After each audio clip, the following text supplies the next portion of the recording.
ಕರುನಾಡು ಟಿವಿಗೆ ಸ್ವಾಗತ. ನಾನು ದೀಕ್ಷಿತ್ ಗೌಡ. ಈ ದಿನದ ಪ್ರಮುಖ ಸುದ್ದಿಗಳು. ಭೈರತಿ ಬಸವರಾಜ್ ವಿರುದ್ಧ ಕಾನೂನು ಕ್ರಮಕ್ಕೆ ಆಗ್ರಹಿಸಿ ದೂರು. ರೌಡಿ ಶೀಟರ್ ಬಿಲ್ಲು ಶಿವ ಕೊಲೆ ಪ್ರಕರಣದಲ್ಲಿ ಬಿಜೆಪಿ ಶಾಸಕ ಭೈರತಿ ಬಸವರಾಜ್ ವಿರುದ್ಧ ಕ್ರಮ ಕೈಗೊಳ್ಳುವಂತೆ ಹುಸೇನ್ ಎಂಬ ವಕೀಲರೊಬ್ಬರು ಡಿಜಿಐಜಿಪಿ ನಗರ ಪೊಲೀಸ್ ಆಯುಕ್ತ ಮಾನವ ಹಕ್ಕುಗಳ ಆಯೋಗಕ್ಕೆ ಶುಕ್ರವಾರ ದೂರು ನೀಡಿದ್ದಾರೆ. ಸಾಮಾನ್ಯ ಜನರಾದರೆ ಈ ರೀತಿ ಬಿಡಲು ಸಾಧ್ಯವಿತ್ತೆ ಎಂದು ಪ್ರಶ್ನಿಸಿದ್ದು, ಎಫ್ಐಆರ್ ಆಗಿ 2 ದಿನವಾದರೂ ಶಾಸಕರ ಬಂಧನವಾಗಿಲ್ಲ. ಹೀಗಾಗಿ ಈ ಕೂಡಲೇ A1 ಆರೋಪಿ ಜಗದೀಶ್ ಹಾಗೂ A5 ಭೈರತಿ ಬಸವರಾಜರನ್ನ ಅರೆಸ್ಟ್ ಮಾಡಬೇಕು ಎಂದು ಒತ್ತಾಯಿಸಿದ್ದಾರೆ. ಈಗ ಅದರಿಂದ ಸುಮಾರು ಈ ಹಿಂಬಾಗಿ ಕೈವಾಡ, ದೊಡ್ಡ ಅಫಿಷಿಯಲ್ಸ್ ಕೈವಾಡ ಇದೆ. ಮತ್ತು ನೋಡಿ, ಈಗ ಪೊಲಿಟಿಷಿಯನ್ ಅಂತ ಅದಕ್ಕೆ ಅರೆಸ್ಟ್ ಮಾಡ್ತಾ ಇಲ್ಲ ಇವ್ರಿಗೆ. ನಾನು ಕೇಳ್ತಾ ಇರೋದು ಪ್ರಶ್ನೆ, ಯಾಕೆ ಈಗ ಇವ್ರಿಗೆ ಅರೆಸ್ಟ್ ಮಾಡ್ತಾ ಇಲ್ಲ? ಈಗ ನಾವು ನಮ್ಮ ಥರ ನಾರ್ಮಲ್ ಪಬ್ಲಿಕ್ ಇದ್ದರೆ ಇಮಿಡಿಯೇಟಾಗಿ ಪೊಲೀಸ್ ಚಿಕ್ಕ ಪುಟ್ಟ ಕೇಸ್ ಇವ್ರಿಗೆ ಅರೆಸ್ಟ್ ಮಾಡಿಬಿಡ್ತಾರೆ. ಇವ್ರು ಯಾಕೆ ಸಿಟ್ಟಿಂಗ್ MLA ಅದಕ್ಕೆ ಅರೆಸ್ಟ್ ಮಾಡ್ತಾ ಇಲ್ಲ? ನೋಟಿಸ್ ಕಳಿಸ್ಬೇಕು, ಬೇಕಾಗಿಲ್ಲ ಸರ್. ಇದು ಹೀನಿಯಸ್ ಕ್ರೈಮ್, ಇಮಿಡಿಯೇಟಾಗಿ ಅರೆಸ್ಟ್ ಮಾಡುವುದು ಇವರಿಗೆ. ಬಟ್ ಪೊಲೀಸರು ನೆಗ್ಲಿಜೆನ್ಸ್ ಮಾಡ್ತಾ ಇದ್ದಾರೆ, ಡಿಲೇ ಮಾಡ್ತಾ ಇದ್ದಾರೆ. ಇದು ಬೆಟರ್ ನೋಡ್ತು ಪೊಲೀಸವ್ರಿಗೆ ಯಾಕೆ ಮಾಡ್ತಾ ಇಲ್ಲ ಅಂತ, ಬೇಕಂತೂ ಮಾಡ್ತಾ ಇದ್ದಾರೆ, ಯಾಕೆ ಮಾಡ್ತಾ ಗೊತ್ತಾಗ್ತಲ್ಲ. ಅದರಿಂದ ನಾನು ಈ ಕಂಪ್ಲೇಂಟ್ ಕೊಟ್ಟಿದ್ದೀನಿ. ಕಮಿಷನರ್ ಸಾಹೇಬರು ಇಮಿಡಿಯೇಟಾಗಿ ಅವರೇ ಇನ್ವಾಲ್ವ್ ಆಗಿ ಇದನ್ನ ತನಿಖೆ ಮಾಡಬೇಕು. ಪರ್ಸನಲ್ ಆಗಿ ಇನ್ವೆಸ್ಟಿಗೇಷನ್ ಮಾಡಬೇಕು ಸರ್ ಈ ಕೇಸಲ್ಲಿ. ಯಾವ ವಿಷಯಕ್ಕೆ ಮರ್ಡರ್ ಆಗಿದೆ ಅಂತ ಹೇಳ್ತೀವಿ ಸರ್? ಈ ವಿಷಯಕ್ಕೆ ಅವ್ರು ಹೆಂಗೆ ಕಾಣಿಸ್ತಿದೆ ನಿಮಗೆ ಸರ್? ಅವರು ಆಗಲೇ ಮೊದಲು ಕಂಪ್ಲೇಂಟ್ಸ್ ಎಲ್ಲ ಕೊಟ್ಟಿದ್ದಾರೆ ಸರ್. ಏನು ವಿಚಾರ ಅಂದರೆ ಲ್ಯಾಂಡ್ ಡಿಸ್ಪ್ಯೂಟ್ ಇದೆ. ಲ್ಯಾಂಡ್ ಗ್ರಾಬಿಂಗ್ ಕೇಸ್ದು ಮೊದಲು ಅವ್ರಿಗೆ ಫೈಲ್ ಮಾಡಿದ್ದಾರೆ ಶಿವಪ್ರಕಾಶ್ ಅವರು. ಇದು ಲ್ಯಾಂಡ್ಗೆ ಬಂದು ಇವರು ಆಕ್ಯುಪೈ ಮಾಡೋಕ್ಕೆಲ್ಲ ಬರ್ತಾ ಇದ್ದಾರೆ ಅಂತ. ಅದೇ ಕೇಸಲ್ಲಿ ಇವ್ರಿಗೆ ಮರ್ಡರ್ ಆಗಿರೋದು, ಲ್ಯಾಂಡ್ ವಿಚಾರದಲ್ಲಿ ಮರ್ಡರ್ ಆಗಿರೋದು, ಬೇರೆ ಯಾವುದಿಲ್ಲ. ಆಮೇಲೆ ಇವ್ರ ತಾಯಿಗೇನು ಜೀವ ಬೆದರಿಕೆ ಇದೆ. ಮೊನ್ನೆ ಬಂದು ಕಂಪ್ಲೇಂಟ್ ಕೊಟ್ಟರು, ಮತ್ತೆ ಅವ್ರು ದಬಾವ್ ಬರ್ತಾ ಇದೆ, ಇಲ್ಲ ಪೊಲಿಟಿಷಿಯನಿಂದ ಕೇಸೆಲ್ಲ ವಾಪಸ್ ತಗೊಳ್ಳಿ ಅಂತ. ನಾನು DGPಗೆ ಮತ್ತು ಕಮಿಷನರ್ ಸಾಹೇಬ್ರಿಗೆ ಒಂದು ರಿಕ್ವೆಸ್ಟ್ ಕೇಳ್ತಾ ಇದ್ದೀನಿ. ತಾಯಿಗೆ ಮತ್ತು ಅವ್ರ ಕುಟುಂಬಗಳಿಗೆ ಒಂದು ರಕ್ಷಣೆ ಕೊಡಬೇಕು, ಪೊಲೀಸ್ ಪ್ರೊಟೆಕ್ಷನ್ ಆದಷ್ಟು ಬೇಗ ಪೊಲೀಸ್ ಪ್ರೊಟೆಕ್ಷನ್ ಕೊಡಬೇಕು. ಇಲ್ಲಾಂದರೆ ನೆಕ್ಸ್ಟ್ ಇವ್ರ ಜೀವ ಹೋಗುತ್ತೆ ಅಷ್ಟೇ. ಅಡ್ವೊಕೇಟ್ ಹುಸೇನ್ ಅಂತ. ಹೆದ್ದಾರಿಯಲ್ಲಿ ಬೃಹತ್ ಟ್ರಕ್ ಚಾಲನೆ ಮಾಡಿದ ಪುಟ್ಟ ಬಾಲಕ, ವಿಡಿಯೋ ವೈರಲ್. ಪುಟ್ಟ ಬಾಲಕನೊಬ್ಬ ಹೆದ್ದಾರಿಯಲ್ಲಿ ಭಾರೀ ಟ್ರಕ್ ಓಡಿಸುತ್ತಿರುವ ಆಘಾತಕಾರಿ ವಿಡಿಯೋ ವೈರಲ್ ಆಗಿದೆ.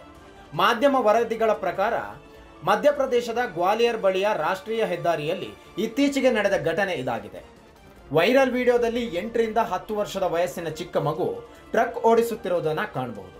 ಟ್ರಕ್ ಚಾಲಕನೇ ಪುಟ್ಟ ಮಗುವಿಗೆ ಟ್ರಕ್ ಓಡಿಸೋದಕ್ಕೆ ಅವಕಾಶ ನೀಡಿದ್ದು ವಿಡಿಯೋಗೋಸ್ಕರ ಹೀಗೆ ಮಾಡಿದ್ದಾನೆ ಎಂದು ಹೇಳಲಾಗ್ತಾ ಇದೆ. 40 ಖಾಸಗಿ ಶಾಲೆಗಳಿಗೆ ಬಾಂಬ್ ಬೆದರಿಕೆ ಇಮೇಲ್ ಸಂದೇಶ. ಸಿಲಿಕಾನ್ ಸಿಟಿ ಬೆಂಗಳೂರಿನಲ್ಲಿ 40 ಶಾಲೆಗಳಿಗೆ ಇಮೇಲ್ ಮೂಲಕ ಬಾಂಬ್ ಬೆದರಿಕೆಯ ಸಂದೇಶಗಳು ಬಂದಿರುವ ಘಟನೆ ಇಂದು ಬೆಳಗ್ಗೆ ನಡೆದಿದೆ. ವಿಷಯ ತಿಳಿಯುತ್ತಿದ್ದಂತೆ ಅಲರ್ಟ್ ಆದ ಪೊಲೀಸರು ಸ್ಥಳಕ್ಕೆ ಭೇಟಿ ನೀಡಿ ಪರಿಶೀಲನೆ ನಡೆಸಿದ್ದಾರೆ. RR ನಗರ ಹಾಗೂ ಕೆಂಗೇರಿ ಸೇರಿದಂತೆ ಹಲವು ಖಾಸಗಿ ಶಾಲೆಗಳಿಗೆ ಬಾಂಬ್ ಬೆದರಿಕೆ ಹಾಕಲಾಗಿದೆ. ಇದೀಗ ಬಾಂಬ್ ನಿಷ್ಕ್ರಿಯ ದಳದವರು ಸ್ಥಳಕ್ಕೆ ಭೇಟಿ ನೀಡಿ ಪರಿಶೀಲನೆ ನಡೆಸುತ್ತಿದ್ದಾರೆ. ಈ ಬಗ್ಗೆ ಹೆಚ್ಚಿನ ಮಾಹಿತಿ ನಿರೀಕ್ಷಿಸಬೇಕಾಗಿದೆ. ಬೆಳ್ಳಂಬೆಳಗ್ಗೆ ದೆಹಲಿಯ 20ಕ್ಕೂ ಹೆಚ್ಚು ಶಾಲೆಗಳಿಗೆ ಬಾಂಬ್ ಬೆದರಿಕೆ. ಇತ್ತೀಚೆಗೆ ಇಮೇಲ್ ಮೂಲಕ ಬಾಂಬ್ ಬೆದರಿಕೆಯ ಸಂದೇಶಗಳು ದಿನೇ ದಿನೇ ಹೆಚ್ಚಾಗುತ್ತಿದ್ದು, ಇಂದು ಬೆಳ್ಳಂಬೆಳಗ್ಗೆ ರಾಷ್ಟ್ರ ರಾಜಧಾನಿಯಲ್ಲಿ 20ಕ್ಕೂ ಹೆಚ್ಚು ಶಾಲೆಗಳಿಗೆ ಬಾಂಬ್ ಬೆದರಿಕೆಯ ಸಂದೇಶಗಳು ಇಮೇಲ್ ಮೂಲಕ ಬಂದಿದೆ. ಕೂಡಲೇ ಘಟನಾ ಸ್ಥಳಕ್ಕೆ ಪೊಲೀಸರು, ಬಾಂಬ್ ನಿಷ್ಕ್ರಿಯ ತಂಡ, ಶ್ವಾನದಳ ಸೇರಿದಂತೆ ಅಧಿಕಾರಿಗಳ ತಂಡ ಸ್ಥಳಕ್ಕೆ ಭೇಟಿ ನೀಡಿ ಪರಿಶೀಲನೆ ನಡೆಸುತ್ತಿದ್ದಾರೆ. ಈ ಬಗ್ಗೆ ಟ್ವೀಟ್ ಮಾಡಿರುವ ಮಾಜಿ CM ಅತಿಶಿ, ದೆಹಲಿಯಲ್ಲಿ ಬಿಜೆಪಿ ಸರ್ಕಾರ ಆಡಳಿತ ನಡೆಸುತ್ತಿದ್ದು ದೆಹಲಿಯ ಜನತೆಗೆ ಸುರಕ್ಷತೆ ಇಲ್ಲದಂತಾಗಿದೆ ಎಂದಿದ್ದಾರೆ.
ಕಾಂಗ್ರೆಸ್ ಮಾದರಿಯನ್ನು ಇಡೀ ದೇಶವೇ ಪಾಲಿಸುತ್ತಿದೆ ಡಿಕೆಶಿ. ಬಡವರಿಗಾಗಿ ಜಮೀನು, ನಿವೇಶನ, ಪಿಂಚಣಿ, ಮಕ್ಕಳಿಗೆ ಬಿಸಿಯೂಟ ಸೇರಿದಂತೆ ಅನೇಕ ಕಾರ್ಯಕ್ರಮಗಳನ್ನು ಕೊಟ್ಟಿದೆ. ಅದೇ ರೀತಿ ನಾವು ಗ್ಯಾರಂಟಿ ಯೋಜನೆ ನೀಡಿದೆ. ನಮ್ಮ ಗ್ಯಾರಂಟಿ ಯೋಜನೆಗಳನ್ನು ಪ್ರಧಾನಮಂತ್ರಿಗಳು ಸೇರಿದಂತೆ ಬಿಜೆಪಿಯ ಎಲ್ಲ ನಾಯಕರು ಟೀಕೆ ಮಾಡಿದರು ಎಂದು ಗುರುವಾರ ವಿಧಾನಸೌಧದಲ್ಲಿ ಡಿಸಿಎಂ ಡಿಕೆ ಶಿವಕುಮಾರ್ ಹೇಳಿದರು. ಕರ್ನಾಟಕ ಕಾಂಗ್ರೆಸ್ ಸರ್ಕಾರ ಸದಾ ದೇಶಕ್ಕೆ ಮಾದರಿ, ಕಾಂಗ್ರೆಸ್ ಮಾದರಿಯನ್ನು ಇಡೀ ದೇಶವೇ ಪಾಲಿಸುತ್ತಿದೆ ಎಂದು ತಿಳಿಸಿದರು. ಮಾಡ್ತಾ ಇದೀವಿ ಇವತ್ತು, ಮುಂದಕ್ಕೆ ಅದಾದ ಮೇಲೆ ನೆಕ್ಸ್ಟ್ ಎಲ್ಲೆಲ್ಲಿ ಎಕ್ಸ್ಪ್ಲೇನ್ ಮಾಡಬೇಕು ಅಂತ ಆಮೇಲೆ. ಉಡುಪಿಯಲ್ಲಿ ಭಾರೀ ಮಳೆಯಿಂದ ಪ್ರವಾಹ, ಹಲವಾರು ಮನೆಗಳು ಜಲಾವೃತ. ಉಡುಪಿ ಜಿಲ್ಲೆಯಾದ್ಯಂತ ಸುರಿಯುತ್ತಿರುವ ಭಾರೀ ಮಳೆಯಿಂದಾಗಿ ಹಲವಾರು ಪ್ರದೇಶಗಳಲ್ಲಿ ನೀರು ನುಗ್ಗಿ ಪ್ರವಾಹ ಉಂಟಾಗಿದೆ. ಉಡುಪಿ, ಬ್ರಹ್ಮಾವರ, ಬೈಂದೂರು, ಕುಂದಾಪುರ, ಹೆಬ್ರಿ, ಕಾರ್ಕಳ ಮತ್ತು ಕಾಪು ತಾಲೂಕುಗಳಲ್ಲಿ ಮಳೆಯಿಂದಾಗಿ ದೈನಂದಿನ ಜೀವನಕ್ಕೆ ಗಮನಾರ್ಹ ತೊಂದರೆಯಾಗಿದೆ. ಕಾಪು ತಹಶೀಲ್ದಾರ್ ಪ್ರತಿಭಾ ಆರ್ ಅವರ ನೇತೃತ್ವದಲ್ಲಿ ಮುನ್ನೆಚ್ಚರಿಕೆ ಕ್ರಮವಾಗಿ ಜುಲೈ 17ರಂದು 5 ಮನೆಗಳಿಂದ 24 ಜನರನ್ನು ದೋಣಿಗಳಲ್ಲಿ ಸುರಕ್ಷಿತ ಸ್ಥಳಗಳಿಗೆ ಸ್ಥಳಾಂತರಿಸಲಾಯಿತು. ಮುಖ್ಯಮಂತ್ರಿಯಿಂದ ಅವಮಾನಕ್ಕೊಳಗಾಗಿ ರಾಜೀನಾಮೆಗೆ ಮುಂದಾಗಿದ್ದ ಎಎಸ್ಪಿಗೆ ಪದೋನ್ನತಿ. ಇತ್ತೀಚೆಗೆ ಬೆಳಗಾವಿಯಲ್ಲಿ ನಡೆದ ಕಾಂಗ್ರೆಸ್ ಕಾರ್ಯಕ್ರಮದಲ್ಲಿ ಸಿಎಂ ಸಿದ್ದರಾಮಯ್ಯ ಅವರಿಂದ ಅವಮಾನಕ್ಕೀಡಾಗಿ ರಾಜೀನಾಮೆಗೆ ಮುಂದಾಗಿದ್ದ ಧಾರವಾಡದ ಎಎಸ್ಪಿ ನಾರಾಯಣ ವಿ ಭರಮನಿ ಅವರಿಗೆ ಇದೀಗ ರಾಜ್ಯ ಸರ್ಕಾರ ಪದೋನ್ನತಿ ನೀಡಿದ್ದು ಬೆಳಗಾವಿ ಕಾನೂನು ಸುವ್ಯವಸ್ಥೆಯ ಉಪ ಪೊಲೀಸ್ ಆಯುಕ್ತರಾಗಿ ನೇಮಿಸಿದೆ. ಈ ಬಗ್ಗೆ ಇಂದು ಸರ್ಕಾರ ಆದೇಶ ಹೊರಡಿಸಿದೆ. ಸಾರ್ವಜನಿಕವಾಗಿ ಮುಖ್ಯಮಂತ್ರಿ ಸಿದ್ದರಾಮಯ್ಯ ತಮ್ಮ ಮೇಲೆ ಕೈ ಎತ್ತಿದರು ಎಂಬ ಕಾರಣಕ್ಕೆ ಬೇಸರಗೊಂಡಿದ್ದ ಭರಮನಿ ರಾಜೀನಾಮೆಗೆ ಮುಂದಾಗಿದ್ದರು. ಏನ್ ಮಾಡ್ತಾ ಇದ್ದೀರಿ ನೀವು? ಭ್ರಷ್ಟ ಕೇಂದ್ರ ಸರ್ಕಾರಕ್ಕೆ. ಆಸ್ಪತ್ರೆಗೆ ನುಗ್ಗಿ ಗ್ಯಾಂಗ್ಸ್ಟರ್ ಬರ್ಬರ ಹತ್ಯೆ. ಬಿಹಾರದ ಪಾಟ್ನಾದ ಪರಾಸ್ ಆಸ್ಪತ್ರೆಯಲ್ಲಿ ದೇಶವನ್ನೇ ಬೆಚ್ಚಿ ಬೀಳಿಸುವ ಘಟನೆ ನಡೆದಿದೆ. ವಾರ್ಡ್ ನಂಬರ್ 209ರಲ್ಲಿ ಚಿಕಿತ್ಸೆ ಪಡೆಯುತ್ತಿದ್ದ ಗ್ಯಾಂಗ್ಸ್ಟರ್ ಚಂದನ್ ಮಿಶ್ರಾನನ್ನು 5 ಹಂತಕರು ಐಸಿಯುಗೆ ನುಗ್ಗಿ ಗುಂಡಿನ ದಾಳಿ ನಡೆಸಿ ಭೀಕರವಾಗಿ ಹತ್ಯೆಗೈದಿದ್ದಾರೆ.